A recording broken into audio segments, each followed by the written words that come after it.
자, 여러분들은 몇 살 때부터 기억이 나세요? 몇 살 때부터 세상이 보이기 시작하셨어요?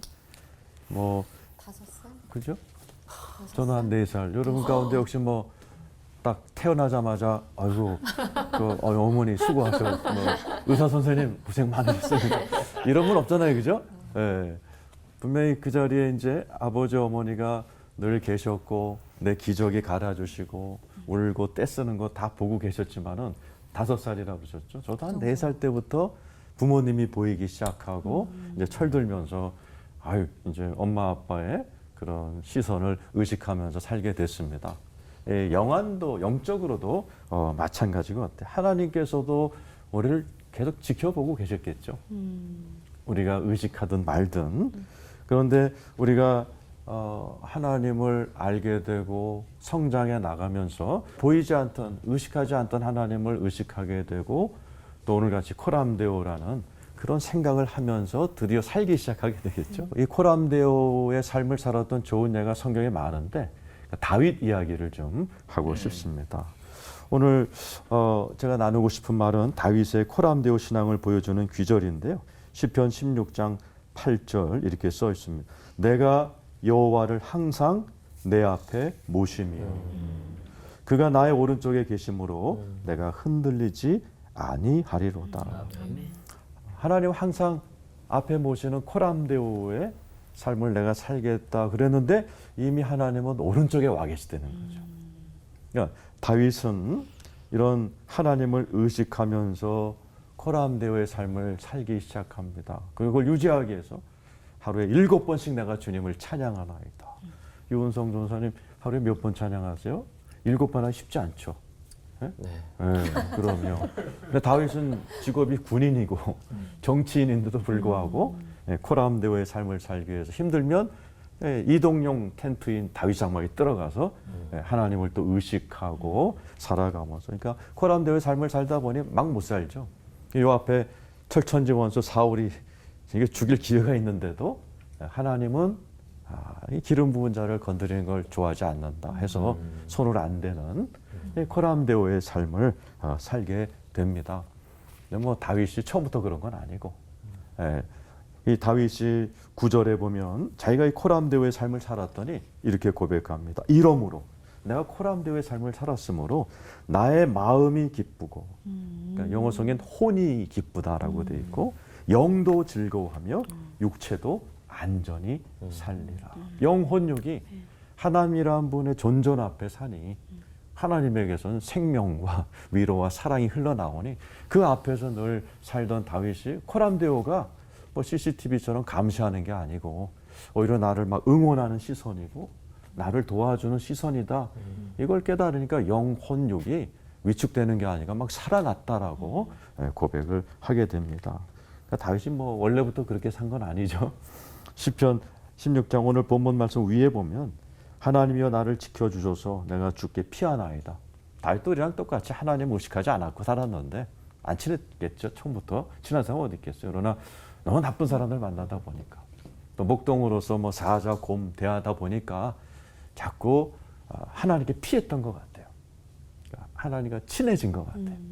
그러다 보니 하나님이 참 좋으신 분이구나라고 생각을 깨닫게 되고 또 막 이렇게 CCTV처럼 감시하는 하나님이 아니라 나를 막 응원해주고 나를 위로해주고 무조건 사랑해주시는 그 하나님을 의식하게 되니 오늘 본문처럼 항상 하나님을 내 앞에 모심이에요. 그런데 모시기 전에 오른쪽에 와 계시고 그분을 의식하고 나니 내 영혼력이 다 이렇게 기쁘다.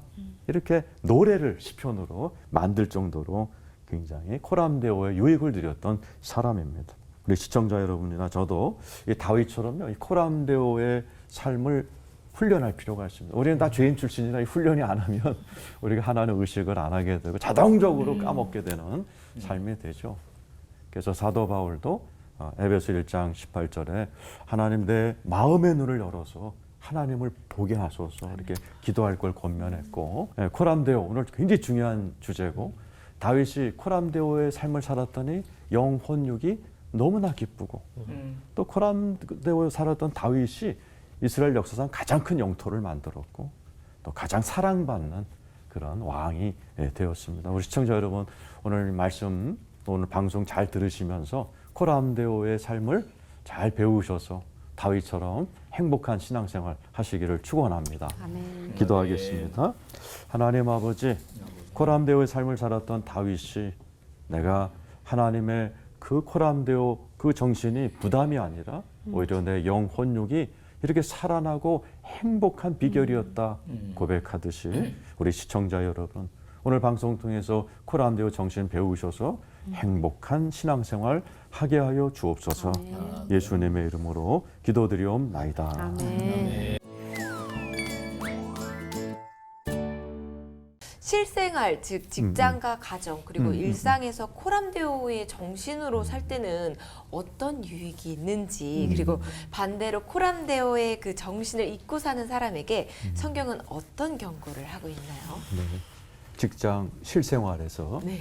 우리 아까 다윗도 직업 군인이었고 정치가였지만은 코람데오의 삶을 주님 모시고 살았더니 영혼육이 다 행복했다 이렇게 얘기했듯이 여러 학문에서도 그거를 갖다가 증명하더라고요.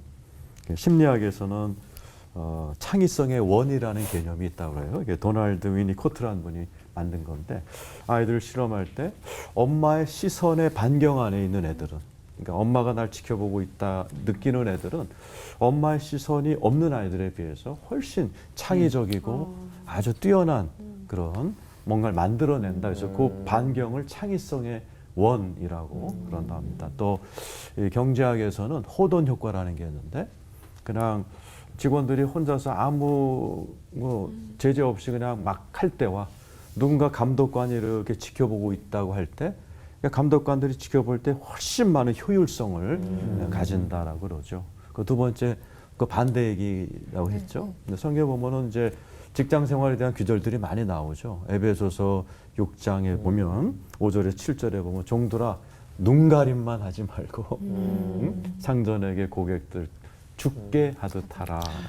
그러니까 이제 눈가림이라는 게 그런 거죠. 뭐 사람들이 안 보면 그냥 부정도 하고 사기도 치고, 그 하나님께서 눈가림하지 마라. 내가 보고 있으니 누구를 만나든 죽게 하듯 하라. 그러면서 모든 보응은 내가 한다라고 이야기하죠. 요즘 네, 이 말씀 코람데오 정신 잃어버리고 진료실에서 진짜 아무도 안 보니까 못된 짓 하는 의사들이 CCTV에 딱 찍혀서 자격증 박탈되는 것도 우리가 보았고, 또 식당에서 아주 더럽게 조리하는 모습이 또 CCTV에 찍히거나 아까 얘기하신 몰카 기자단들이 들어가서 착심하고 찍어가지고 뭐 폐쇄되는 기사도 제가 어제 저녁에 봤거든요. 그러니까 성경에서 코람데오의 삶을 살았을 때는 모든 면에서 플러스, 눈가림만 살 때는 언젠가 그 CCTV에 잡힌다라는 거 우리가 꼭 명심해야 될 것 같습니다.